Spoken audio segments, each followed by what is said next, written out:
നിയമവിരുദ്ധ നടപടികളാണ്. അതാണിപ്പോ UGC നിയമങ്ങളെ കാറ്റിൽ പറത്തി, നടപടിക്രമങ്ങളെ കാറ്റിൽ പറത്തി, സ്റ്റാറ്റ്യൂട്ടിൽ പറഞ്ഞിരിക്കുന്ന കാര്യങ്ങളെ കാറ്റിൽ പറത്തി എല്ലാം ഉണ്ടാക്കി. ഇവര് സന്ധി ചെയ്യുമ്പോഴാണ്, ഇവർ ഒരുമിച്ച് ചേർന്നപ്പോഴാണ്, ഇവര് രണ്ടു കൂട്ടരും ചേർന്നാണ് നിയമവിരുദ്ധ നടപടികൾ സ്വീകരിച്ചിട്ടുള്ളത്. ഞങ്ങൾ എല്ലാ കാലത്തും ഇവരെ രണ്ടു കൂട്ടരെ എതിർത്തിട്ടുണ്ട്. ഇതിപ്പോ താൽക്കാലികമായി കാണിക്കുന്നതാണ്. ഗവൺമെന്റ് എപ്പോഴാണ് പ്രതിസന്ധിയിലാകുന്നത് അപ്പോഴെല്ലാം ഈ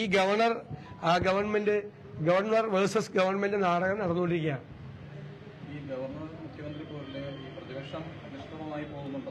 ഞങ്ങൾക്ക് എന്താ എന്തുപോരാ ഇത് തമാശയാണ്. ഇത് ആളുകൾ ചിരിക്കുകയാണ്. ഇത് കണ്ടിട്ട് മുഖ്യമന്ത്രിയും ഗവർണറും കണ്ടാൽ സംസാരിക്കില്ല.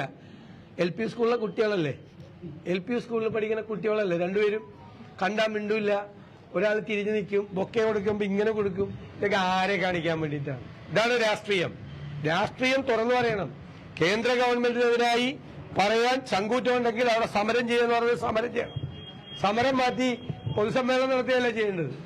ഇതൊക്കെ ആളുകളെ കബളിപ്പിക്കുന്നതിനാണ്. പ്രതിപക്ഷം എടുത്ത നിലപാട്, തുടക്കം മുതൽ ഇക്കാര്യത്തിൽ എടുത്ത നിലപാട് ശരിയാണെന്ന് അടിവരയിടുന്ന കാര്യങ്ങളാണ് നടക്കുന്നത്. കുറെ പേർക്ക് ഞങ്ങൾ ഗവർണറുടെ കൂടെ കൂടാത്തതിൽ വിഷമമായിരുന്നു. കുറെ പേർക്ക് കേന്ദ്രവിരുദ്ധ നിലപാടെടുത്ത് ഞങ്ങൾ മുഖ്യമന്ത്രിയുടെ കൂടെ കൂടാത്തതിന് വിഷമമായിരുന്നു. ഞങ്ങൾ അന്നും എടുത്ത നിലപാട് ഞങ്ങൾ ആലോചിച്ചെടുത്ത് രണ്ടു കൂട്ടരുടെയും കൂടെ കൂടാക്കൊള്ളില്ല. ഇവിടെ രണ്ടു കൂട്ടരും കൂടി ജനങ്ങളെ കബളിപ്പിക്കുകയാണ്. അപ്പൊ ഞങ്ങളുടെ നിലപാട് ശരിയാണെന്ന് കേരളത്തിലെ ജനങ്ങൾ ബോധ്യപ്പെടുന്ന സമയമാണ്.